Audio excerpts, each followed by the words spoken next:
We live, y'all.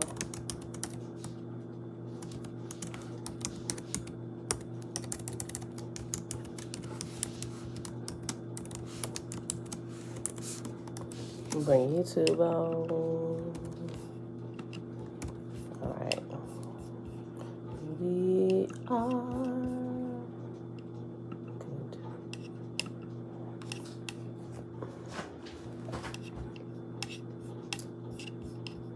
Okay, we're live.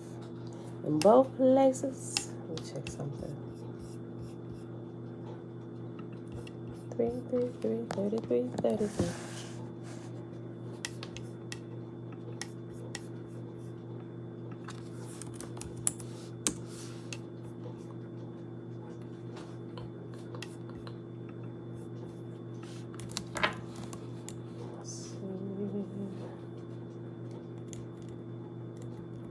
Yep, that's good. All right, beautiful people. Happy Saturday. Happy Saturday. Hold on, I gotta close out this stuff.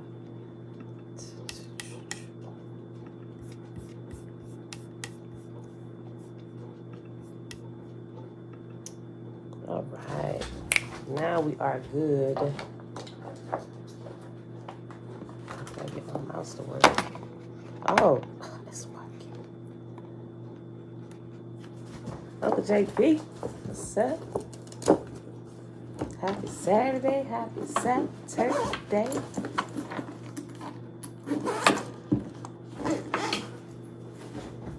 All right, y'all.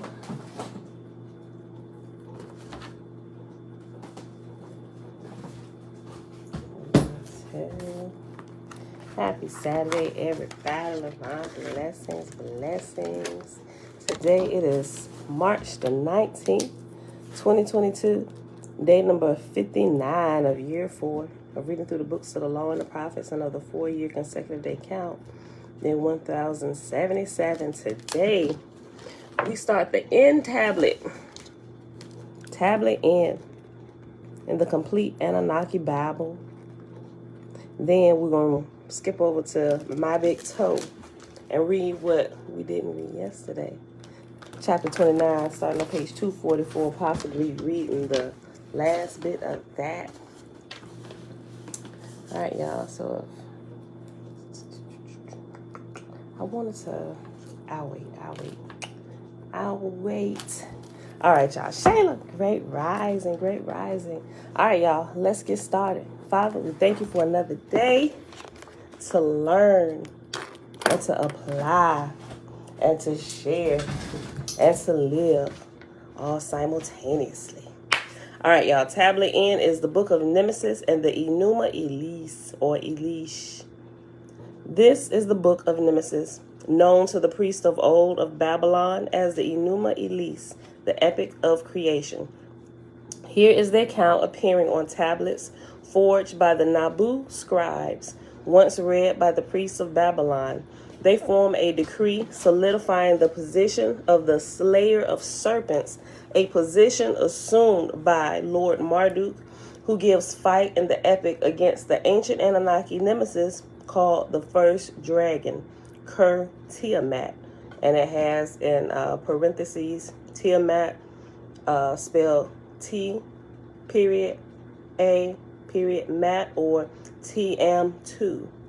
These tablets illustrate a clear interpretation of the ancient heavenly battle, symbolizing the liberation of order out of chaos and construction of the known manifested reality universe and its zones. Oh, great spirit. Yes, hallelujah. Yah, teach us your ways. The tablets of creation are 7. Though 6 appear within this section, 6 is a number of Marduk.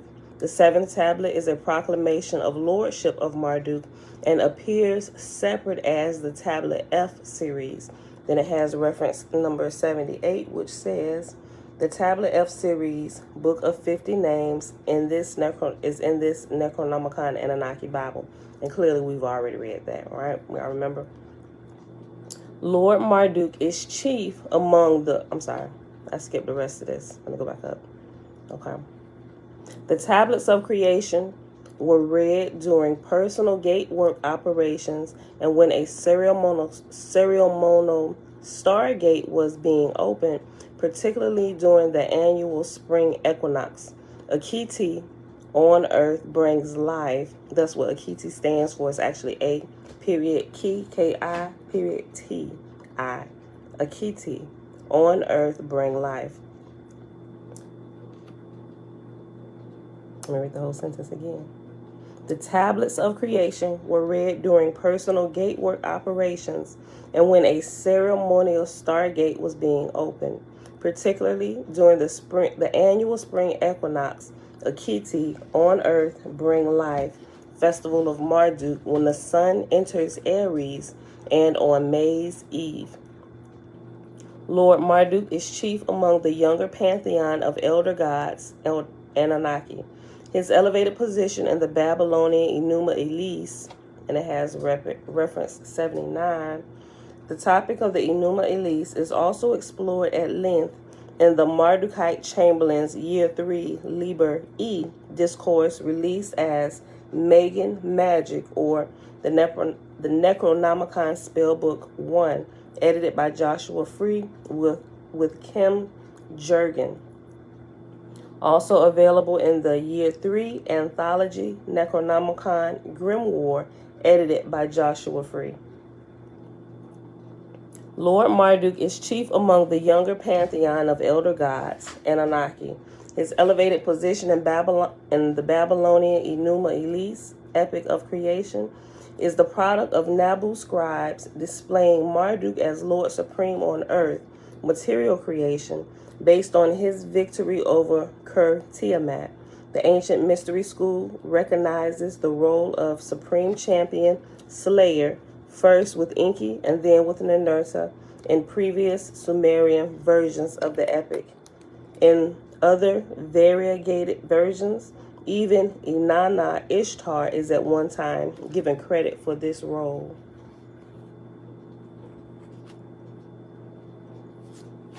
Although often misappropriated as Sumerian in origin, the supremacy of Marduk in this version of the epic proves true origins of this epic as Babylonian, used by its population to elevate the status of their god above all Annunaki.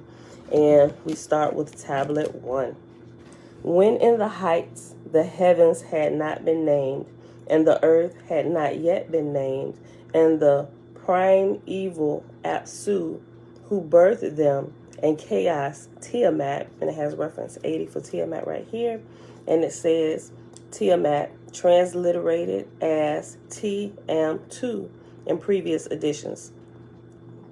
Apsu, who birthed them, and chaos Tiamat, the ancient one, mother to them all. Their waters were as one, and no field was formed. No marsh was to be seen, when of the gods none had been called into being, and none bore a name, and no destinies were ordained. Then were created the celestial gods in the midst of heaven. Lamu and Lamu were called into being, and the ages increased. Then Ansar and Kesar were created, and the god Anu came forth, who begat Nudimud, who is Enki. Abounding in all wisdom, he had no rival. Thus the great gods were established, but Tiamat and Apsu were still in confusion, troubled and in disorder. Apsu was not diminished in might, and Tiamat roared. Apsu, the begetter of the great gods, cried unto Mumu, his minister, and said, Mumu, thou minister that causes my spirit to rejoice, come with me to Tiamat. So they went and consulted on a plan with regard to the gods and their sons. Apsu spoke, let me destroy their ways. Let there be lamentation, and then let us lie down again in peace. When Tiamat heard these words, she raged and cried aloud. She uttered a curse unto Apsu. She asked, what then shall we do? Mumu answered, giving counsel unto Apsu, come, their way is strong, but you can destroy it. This day you shall rest. This day you shall have rest. By night thou shalt lie down in peace. They banded themselves together, and at the sight of Tiamat they advanced. They were furious. They devised mischief without resting night and day. They prepared for battle, fuming and raging. They joined their forces and made weapons invincible. She spawned her monster servants, sharp of tooth and merciless of fang. With poison instead of blood, she filled their bodies. Fierce monster vipers she clothed with terror. With splendor she clothed them. She made them of lofty stature. Whoever beheld them, terror came over them. Their bodies reared up, and none could withstand their attack. So if y'all remember, when we were reading the Lost Book of Enki, when this particular portion came up, they did this because they said the earthlings was making just way too much noise down here on earth, and they was disturbing their sleep. They couldn't get the rest that they needed. So this is when all of this is a portion of that, but this is the Babylonian version of it. Amanda, shalom, shalom. Okay. And that was towards the end of the Lost Book of Enki. Yeah.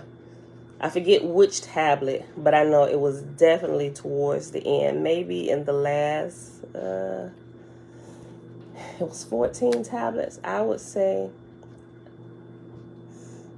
like the last, somewhere in the last 5, I think. Okay. She set up vipers and dragons and the monster Lahamu, and hurricanes and raging hounds and scorpion men and mighty tempests and fish men and rams.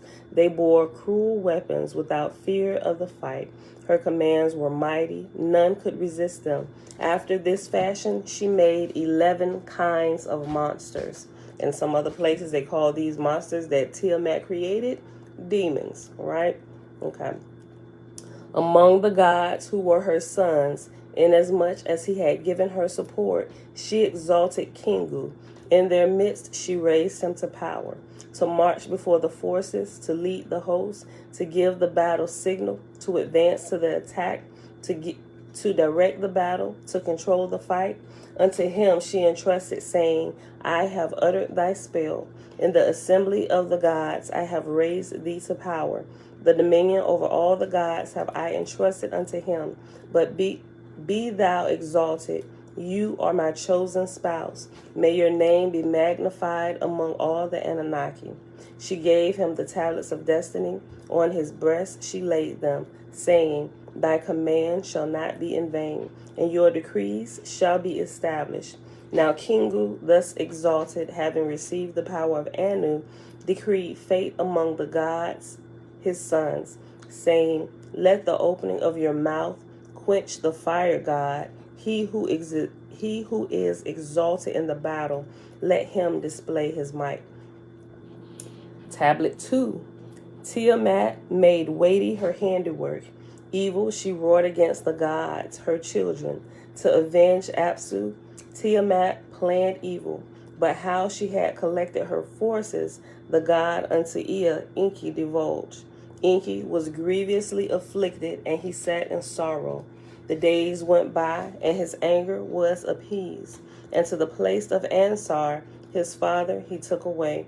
He went, and standing before Ansar his father, all that Tiamat had plotted, he repeated unto them, saying, Tiamat, our mother, hath conceived a hatred for us.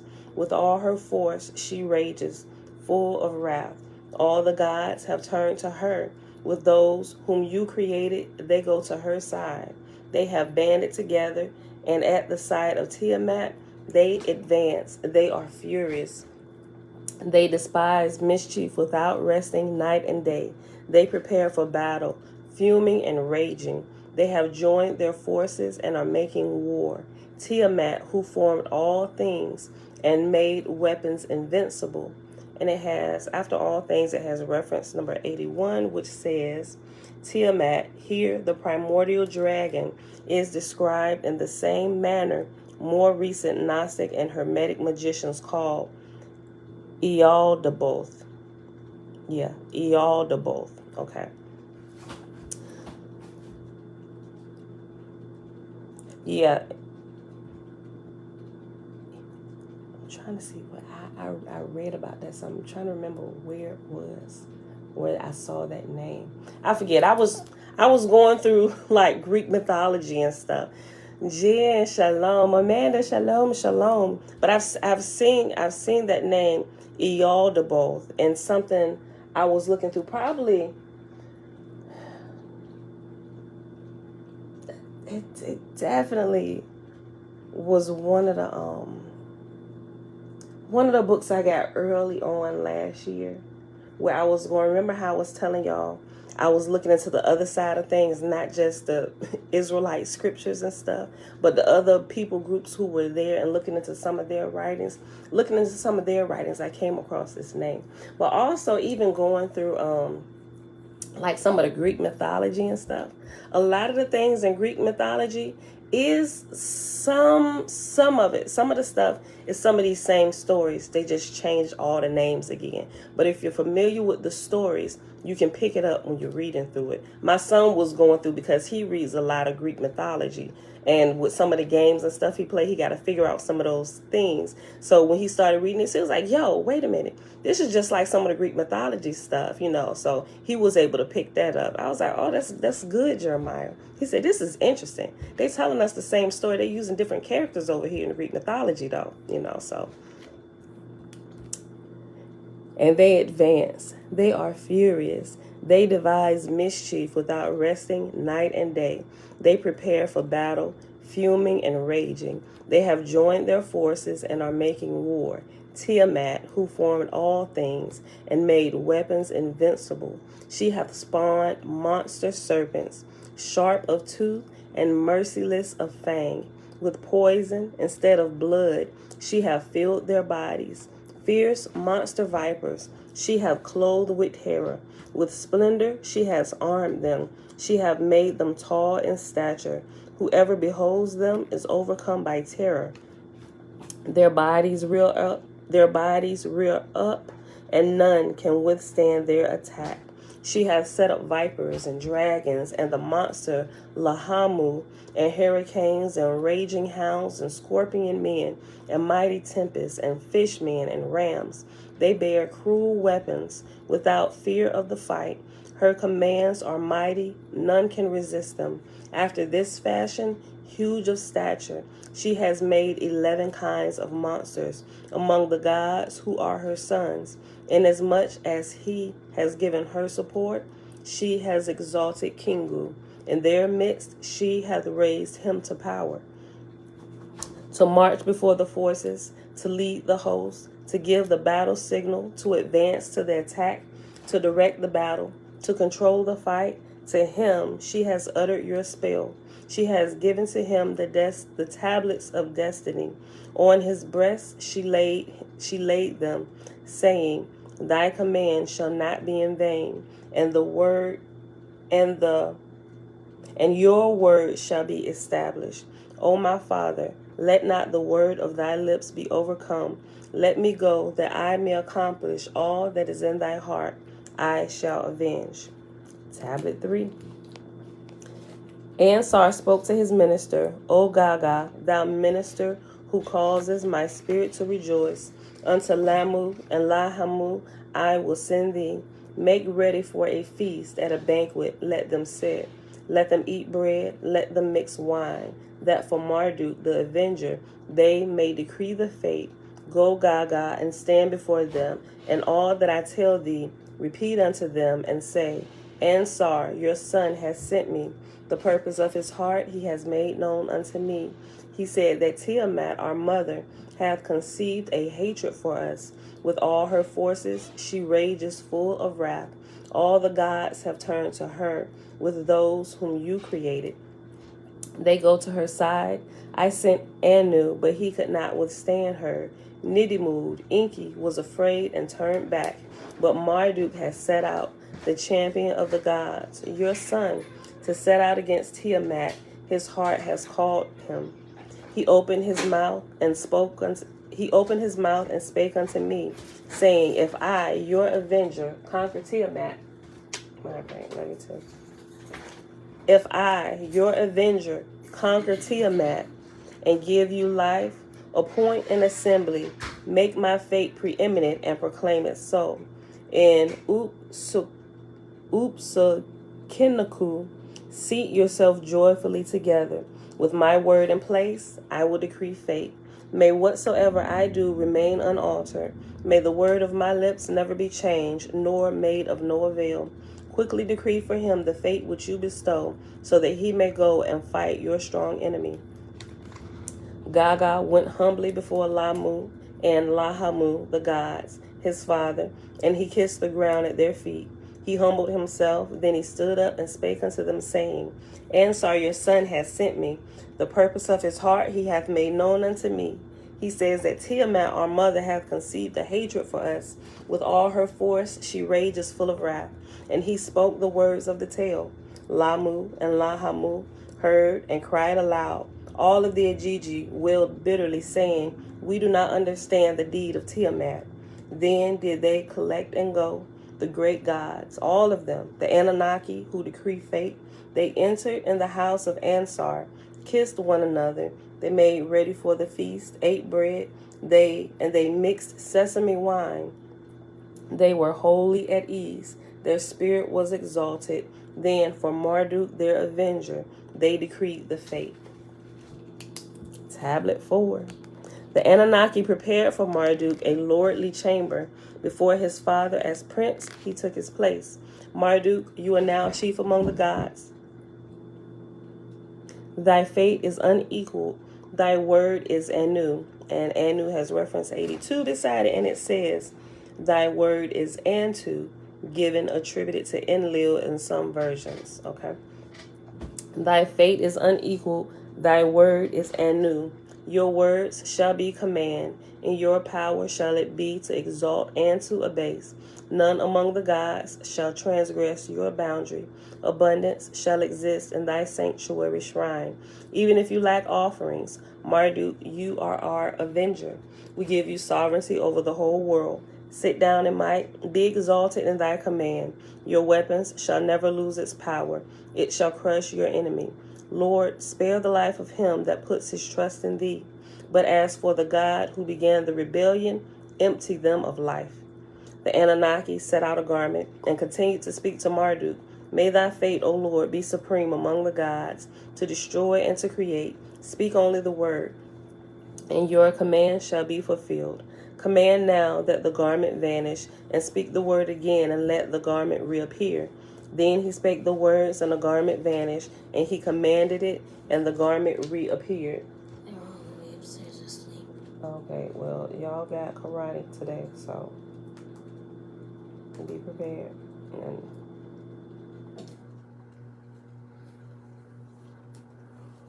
all right.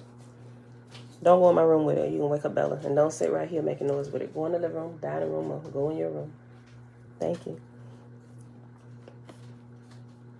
When the gods, his fathers, beheld the fulfillment of his word, they rejoiced and they did homage unto him, saying, Merdecai, I think that is. Hold on, I seen that name. I seen this name too. Merdecai, Marduk is king. They bestowed upon him the scepter, the throne, and the ring. They give him invincible weaponry to overcome the enemy. Go and cut off the life of Tiamat, they said, and let the wind carry her blood into secret places. Marduk made ready the bow, his first choice and weapon. He slung a spear unto him. He raised the club in his right hand. The bow and the quiver he hung at his side. He set the flaming disc in front of him, and with the flame he filled his body. He fashioned a net to enclose the inward parts of Tiamat. He stationed the four winds so that nothing of her might escape. The south wind and the north wind and the east wind and the west wind. He created the evil wind, and the tempest and the hurricane, and the fourfold wind, and the sevenfold wind, and the cyclone, and the wind which hath no equal. He set forth the winds which he had created, 7 in total, to disturb the inward parts of Tiamat. Then Marduk raised a thunderbolt, mounted the chariot, a storm unequaled for terror, and he harnessed 4 horses, named Destruction, Ferocity, Terror, and Swiftness, and foam came from their mouths, and they were mighty in battle, trained to trample underfoot. With garments cloaked in terror, and an overpowering brightness crowning his head, Marduk set out towards the raging Tiamat. Then the gods beheld him, and when the Lord drew near, he gazed upon the inward parts of Tiamat. He heard the muttering of Kingu, her spouse. As Marduk gazed, Kingu was troubled. The will of Kingu was destroyed, and his motions ceased. And the gods, his helpers, who marched by his side, beheld their leader's fear, and their sight was troubled. But Tiamat did not turn her neck. She spit rebellious words. Marduk raised a thunderbolt, his mighty weapon against Tiamat, who was raging, and he called out, "You have become great as you have exalted yourself on high, and your heart has prompted you to call to battle. You have raised Kingu to be your spouse. You have chosen evil and sinned against Anu and his decree, and against the gods, my fathers. You have dedicated yourself to a wicked plan. Let us face off now, then in battle." When Tiamat heard these words, she acted possessed and lost her sense of reason.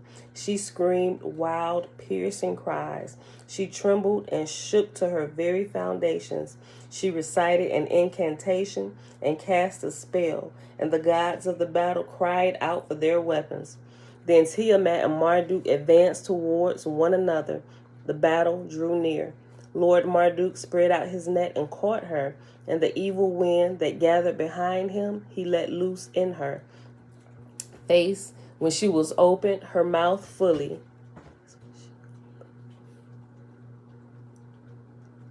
Yeah, that's how it reads. Hold on. Oh, that's what threw me off. It started it over like it was beginning a new sentence, but it used a capital letter. No com. Okay, let me read that again. All right. Lord Marduk spread out his net and caught her, and the evil wind that gathered behind him he let loose in her face when she opened her mouth fully. The terrible winds filled her belly, and her courage was taken from her, and her mouth opened wider. Marduk seized the spear and burst her belly, severing her inward parts. He pierced her heart. He overcame her and cut off her life.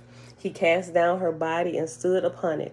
After slaying Tiamat, the leader of the ancient ones, the might was broken and her minions scattered, but they were surrounded so that they could not escape. Marduk took them captive and broke their weapons. In the net they were caught, and in the same snare they sat down. And on the 11 monsters which she had filled with the power of striking terror, he brought them affliction. Their strength he stole, and their opposition he trampled under his feet. From Kingu, who he had conquered, he rightly took the tablets of destiny and sealed them with his seal, and then hung them from his neck. Now, after Marduk had conquered and cast down his enemies, he had fully established Ansar's triumph over the enemy, and had attained the purpose of Nidimud, Ea Inki. Over the captive gods, he strengthened his position,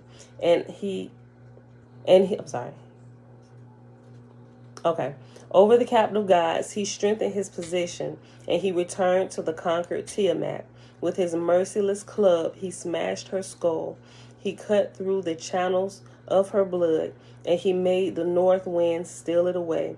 Outside in secret places, between spaces, his fathers beheld and rejoiced and were glad. Presents and gifts they brought unto him. Then Lord Marduk rested, gazing upon her dead body, and devised a cunning plan. He split her up like a flat fish into 2 halves. One half of her he established a covering for heaven. Sealed with a gate, he stationed a watcher, Iak Sakak, and fixed him not to let her waters ever come forth. Marduk passed through and surveyed the regions of heaven, and over the deep he set the dwelling of Nidimud, Enki, and after measuring the structure of the deep, he founded his mansion, which was created like unto heaven, and he set down the fixed districts for Anu, Enlil, and Enki to reign. And that is the end of tablet 4, and we're going to pause right here, and we'll read tablet 5 and 6. Hold on. No, let's just go ahead and read it now. These are the last one. It's like a page and a half. So we're just going to go ahead and finish up tablet N, okay? Tablet 5. Audrey, shalom. Look, I saw your messages come through yesterday, Audrey, after I had ended it. So apparently there was a lag on my side, y'all. She didn't leave. She didn't type her message and leave. She was actually typing it, but I couldn't see it until I actually ended the video on my side. That's when her comments started coming in. She was like, yeah, I was talking about the OSP. I'm here. Hey, I'm here. You know, so yeah. That was funny yesterday. Okay, tablet 5. Marduk fixed the star. Oh, I wanted to make a comment. Just a real quick comment about the tablets of destiny. That kind of reminds me, I'm not for sure if it is. I said I was going to look into it before, but I still haven't looked into it yet. But the tablets of destiny reminds me of the breastplate of righteousness, right? Okay, I gotta look into it. But if somebody know, if y'all made that connection and went and looked it up, let a sister know. But I'm almost certain. I'm almost certain. Not 100% yet, but I'm almost certain. Okay, tablet 5. Marduk fixed the stargate of the elder gods. Elder gods has reference 83, which says, presumably the formation of the local universe or solar system of planets. Marduk fixed the stargates of the elder gods, and the stars he gave images as the stars of the zodiac, which he fixed in place. He ordained the year, and into sections he divided it. For the 12 months he fixed the stars. Let me make a correction. When I just thought about this. Hold on. I mixed something up in the beginning what I said with Tiamat. It wasn't the earthlings, clearly. It said that. I just thought about what I said as I was reading. I was like, yeah, that's right. It wasn't the earthlings that was making noise. It was the younger gods that was making noise, right? The earthlings hadn't been formed yet because they hadn't. Remember, Tiamat is the earth. They hadn't split her up yet. So they used her for a portion of the firmament, right? What it just said, I just thought about it. It just clicked. I was like, yeah, I said the earthlings. It wasn't the earthlings. It was the younger gods, right? That was making all that noise and they couldn't sleep. And so she created all her fierce sons, the monster looking beasts to go attack them. And she really wanted to kill them all off, you know, so she could get some sleep, some peace and rest and quiet. Okay. Marduk fixed the stargates of the elder gods, and the stars he gave images as the stars of the zodiac, which he fixed in place. He ordained the year, and into sections he divided it. For the 12 months he fixed the stars. He founded his stargate on Nibiru, and Nibiru has reference 84, which says, interpreted by some scholars in the past as the planet Jupiter. He founded his stargate on Nibiru to fix them in zones that none might rebel or go astray. He fixed the stargate of Enlil, and that has reference 85, which says, Enlil, the tablet lists as Bel in many versions. He fixed the stargate of Enlil, and Ea, Enki alongside him. He opened great gates on both sides. I'm going to thank your peaceful greetings. He opened great gates on both sides, and he made strong gates on the left and on the right, and in the midst thereof he fixed the zenith. He fixed the stargate for the moon god, and decreed that he shine forth, trusting him with the night and to determine days. The first of the great gates he assigned to Nana Sin, and every month without ceasing he would be crowned, saying, at the beginning of the month, when you shine down upon the land, you command the trumpets of the 6 days of the moon, and on the 7th day you will divide the crown. On the 14th day you will stand opposite as half moon, When the sun god of the foundation of heavens calls thee on that final day again, you will stand as opposite. All shall go about the course I fix. You will draw near to judge the righteous and destroy the unrighteous. That is my decree and the covenant of the first gate. So this, if you read the book of Enoch, you will see that this sounds awfully familiar, right? This is the creation story from the Babylonian side of things, right? The gods, his fathers, beheld the net which Marduk had fashioned. They beheld his bow and how its work was accomplished. They praised the work which he had done, and then Anu raised up and kissed the bow before the assembly of the gods. And thus he named the names of the bow, saying, Longwood shall be one named, and the second name shall be Dragon Slayer, and its third name shall be the Bow Star. In heaven shall it remain as a sign to all. Then Anu and Marduk fixed a star gate for it too. And after the Annunaki decreed the fates for the ancient ones, Marduk set a throne in heaven for himself at Anu's right hand. And the last tablet is tablet 6. And it's only like 2 little short paragraphs. Then Annunaki acclaimed him first among the elder gods. Marduk heard the praises of the gods. His heart called to him to devise a cunning plan. He approached Ea Enki, saying, The key to the gate shall ever be hidden, except to my offspring. I will take my blood, and with bone I will fashion a race of men, that they may keep watch over the gate. And from the blood of Kingu I will create a race of men, that they will inhabit earth in service to the gods, that our shrines may be built and the temples filled. But I will alter the ways of the gods, and I will change their paths. Together they shall be oppressed, and unto evil shall they no longer reign. I will bind the elder gods to the watchtowers. Let them keep watch over the gate of Apsu, and the gate of Tia, and the gate of Tiam too, and the gate of Kingu. I bind the watcher Eak Sakat to the gate with the key known only to my race. Let none other enter that gate, since to invoke death is to utter the final prayer. The Anunnaki rejoiced and set their mansions in the Suking Naku. When all this had been done, the elders of the Anunnaki seated themselves around Marduk, and in their assembly they exalted him and named him 50 names, bestowing upon him the 50 powers of the gods. And it says final portions found as tablet F, which we know already is the book of 50 names. We already read that. All right, so that is all of the tablet N. And tomorrow we'll start the book of the Chaldean oracles. This one is pretty good.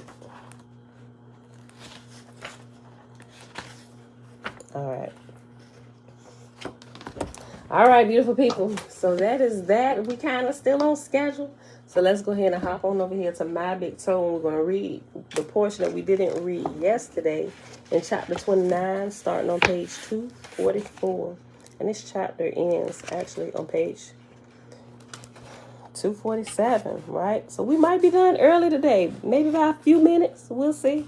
Okay, so we paused after this little aside that he has, right? So I'm gonna go back into the middle of this aside where I underlined it just to kind of refresh your memory.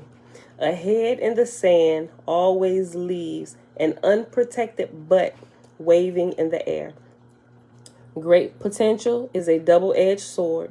We are all passengers in this local reality rocket where the technological manipulation of our internal and external environments may soon produce more dramatically accelerating change. We must depend upon the quality of our political, ethical, economic, technical, and philosophic institutions to grasp the opportunities and deliver the advantages while avoiding the pitfalls. Before you begin lamenting the incompetence of your public institutions, you should understand that quality, understanding, and wisdom are individual attributes. The quality of the individuals within a society defines the quality of that society's institutions. And like we said the other day, if you have a corrupt government, that means the people in your government are corrupt. It's an individual responsibility, right? There is no one to whom you can pass the buck, and not just with the government, with any organization, a business, a household, anything. That's on every level. There is no one to whom you can pass the buck. Collectively, the citizens of planet Earth more or less get what we deserve. The average social, economic, educational, or government institutions reflect the quality of the average individual that produces and populates it. You individually are either an integral and active part of the solution, or you are a part of the problem. There are no innocent bystanders. The onus is on everyone to substantially raise the quality of their personal consciousness. Compelling a solution by the application of external force is usually counterproductive and never a good long-term solution. The point is that the evolution of consciousness, as all big system evolution, is an accelerating natural process. To make that concept and some of its attendant issues more intuitively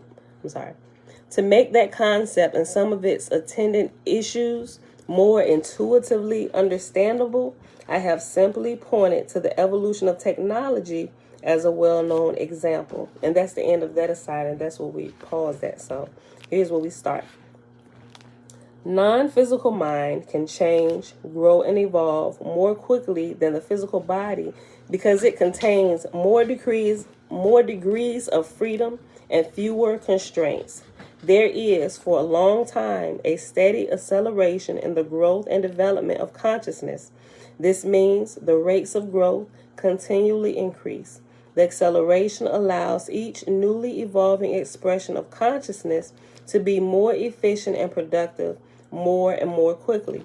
Learning, like any other cumulative function, cannot experience large positive acceleration forever, but you would be surprised at how far consciousness can progress before the fundamental process begins to channel the greater part of its energy toward only the better opportunities. The phenomenon of accelerating learning and accelerating evolutionary process applies to the evolution of both biological and consciousness entities. In the biological realm, with the coming of cloning and genetic engineering, a result of our computer and other technologies, expect the biological evolution of certain sentient entities to make discontinuous hops through the available possibilities to accelerate the potential, positive or negative, of their species relatively quickly. In the consciousness realm, the acceleration effect represents a steeper and smoother function of self-improvement versus time as brightness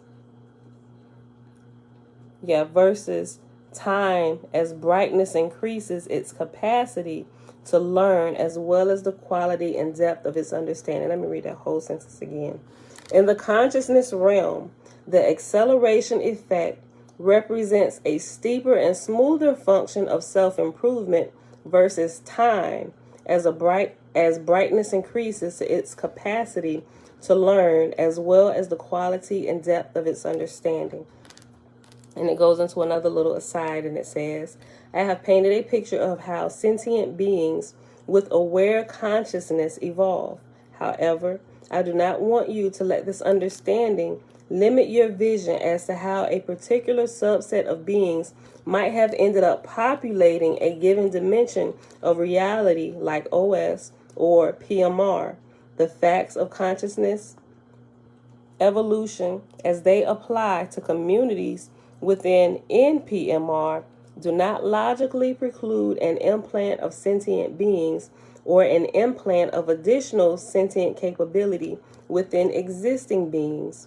Modifying existing OS entities through evolution, adding new beings to OS, or directly modifying selected OS entities represents 3 ways to change the OS consciousness subsystem. Because these are not mutually exclusive operations, existing collections of sentient beings may be the result of all 3 processes working together to optimize the whole. And that's the end of that aside.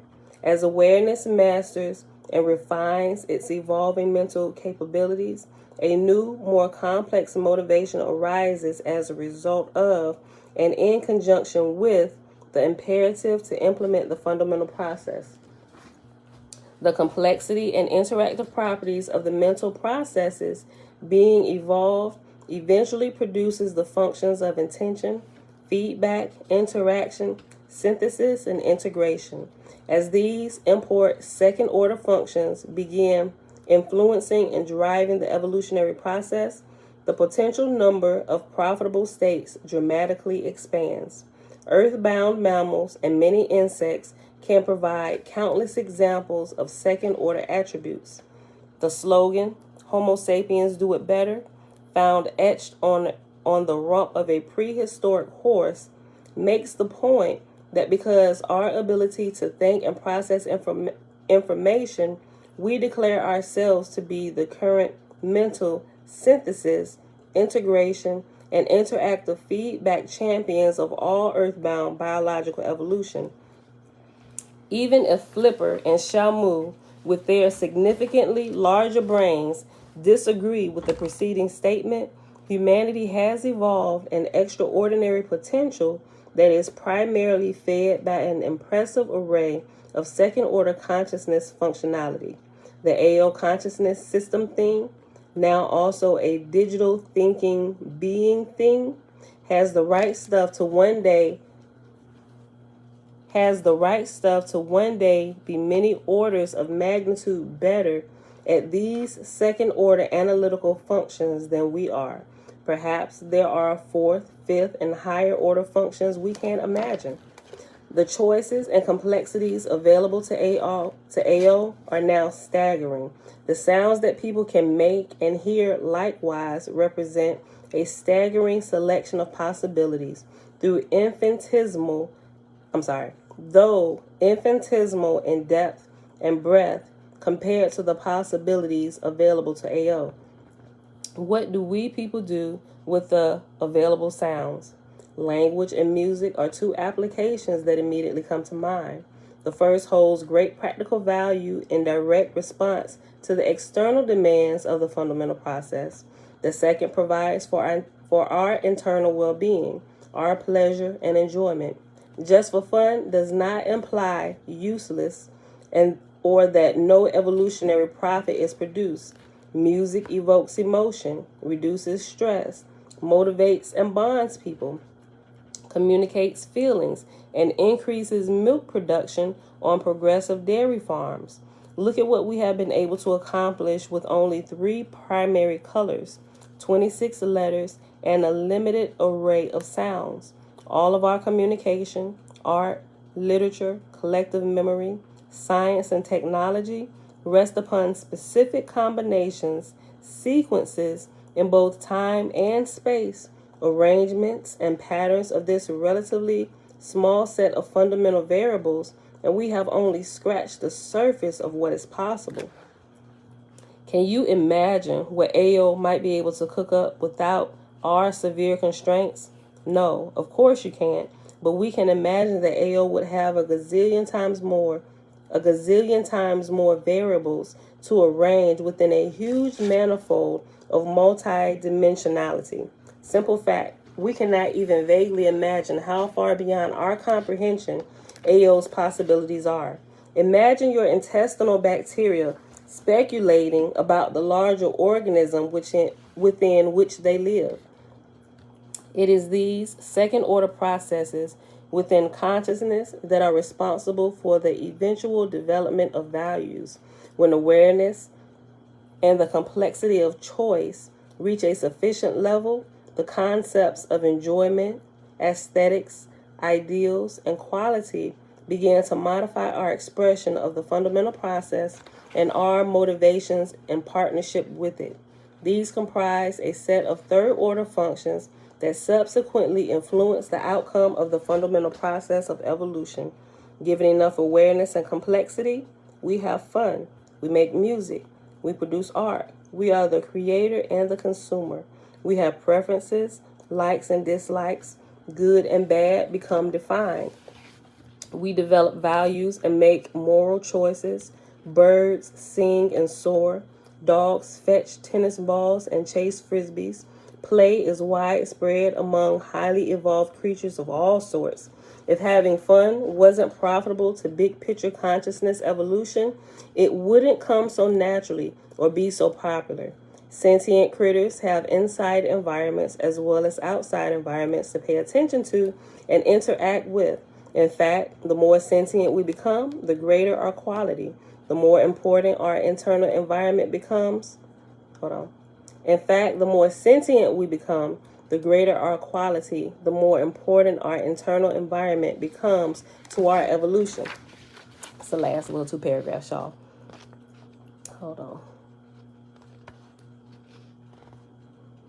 It is only reasonable and logical that AO would have the potential to evolve values, compassion, purposeful choice, play, communications, music, mathematics, computer science, creativity, humor, and so on within a system that has billions of trillions of gazillion times more native richness, selection, complexity, memory, and awareness than we humans do.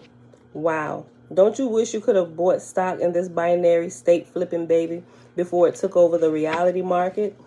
This creative supercomputer being consciousness system thing, with emphasis on the thing, is evolving values. Additionally, it has some extraordinary potential that goes far beyond our comprehension. If people evolve second and third order functions that influence their subsequent evolution, why would AO not be able to do likewise? After all, the fundamental process and the nature of consciousness are the same in all of their various manifestations. Values, choice, play, communications, music, mathematics, compassion, computer science, and creativity are a few of the natural results of the fundamental process being applied to consciousness. Simply having these attributes of consciousness is not enough. In order to effect self-improvement, AO needs a process and feedback mechanism that can accurately deduce what is profitable from what is not, and another to move the entire system toward a lower entropy existence. We will discuss these processes and feedback mechanisms, of which we are a part of, in sections 3 and 4. There is the outrageously limiting anthropomorphic temptation to make this AO being thing into a bigger and better, super cool, spooky humanoid. Just like us. How comforting. Beings that are truly great, significant, and powerful must be sort of like us inside. I mean, even if they look a little weird on the outside, right? I feel better now. Resist that temptation. It is not like us at all, although we may be a tiny little bit like it. You will soon be able to logically support the astonishing idea that AO's consciousness and existence is fundamental, while our consciousness and existence is derivative. I'll read that again. You will soon be able to logically support the astonishing idea that AO's consciousness and existence is fundamental, while our consciousness and existence is derivative. And that, my beautiful people, is the end of chapter 29. To me, that seemed like a hard read today, although I get it. I don't know. I guess a couple days made a difference in the break in the reading of chapter 29. Yeah, we probably shouldn't have. It's so short. It's really only a few pages, but I broke it up with my story so much that I kind of lost. It seemed to kind of lose continuity to me a little bit. Although I can go back and it just, I don't know. That's why it seemed like a hard read today. Okay. All right. So with that being said, y'all, that's it. We finally finished with chapter 29. And this is the next chapter, is chapter 30, 31. I think it's 34. Hold on. 34 chapters. Yeah, 34 with the 34th being a page. Well, it's split between 2 pages. Half of both pages is blank. So it's really short. We definitely should be done reading with my big toe in about a week. Possibly 2 weeks. Just depend on how much I interject some of my stories while we go along. But if I read through it, like if I do my stories early and they're not so drawn out and long, you know, I may be able to get through. See, that's a day. Like every day, maybe we need to break 31 up into 2 days. No, possibly 3. Possibly 3. That's 1, 4, 5, 6, 7. Yeah, literally a week, because 33 and 34 can be read together, because 34 is like little 2 pages. 33 be read in like 15 minutes. 30 is really short. That's a day. Yeah, so about a week's worth of reading left. About 7 days. If I can stick to that schedule, how I just divided that up, that's how little bit we have, how little of the book we have left to read. And it seemed like we just started this. We get on a roll and we just get through these thick books. It's almost 300 pages, 288 pages. All right, y'all. So with that being said, we are done for the day. We done for the day. It is Saturday. It is Saturday, March 19th, 2022, day 59 of year 4 of reading through the books of the Law and the Prophets. And of the 4-year consecutive day count, day 1077, we read all of Tablet N today in the Complete Annunaki Bible. And we read the rest of chapter 29 in my big toe, pages 244 to page 247. Zoe Betwabu, Auntie Belinda Brown, Grand Rise. I'm just seeing you come in. You've probably been here for a while. We about to roll out. My Saturday is kind of busy today. They got karate. I got an appointment at an hour at 9:30, but it's a business appointment. And then we got something after that. I got another business meeting, you know, but it's over the phone. I ain't got to go nowhere for those 2 meetings, but we got to leave out the house for karate. All right, but other than that, I'm just chilling when I'm done with all that today. All right, beautiful people, that's it. I love y'all, right? Yeah. Thank you for another day, a beautiful Saturday to enjoy and just meditate on all that we've learned. And once we assimilate it, we apply it and we live it. And it becomes a part of us, just like the air. Is air really a part of us? No, we take it in us. Well, may it flow through us like we take the air in and out of our body on a daily basis to keep us going and living. And that's probably how it is, right? It can become a part of us. Yeah, it can become a part of us. When we live it, we see that the living words and the truth have become a part of us. Okay, I had to think about what I was saying, because air is not necessarily a part of us. We take it into us and it fills us with life. It's like the breath of life. And then we just it's like this dance, this exchange that goes back and forth. It's not a part of us, but it becomes a part of us when we take it in, but we can't keep it. We got to push it back out to keep flowing, right? But it helps us. Wisdom is the same way. Oof. Okay. All right, y'all. I love y'all. I'll see y'all back here tomorrow morning, bright and early, 7:30 a.m. Eastern Standard Time. Bye.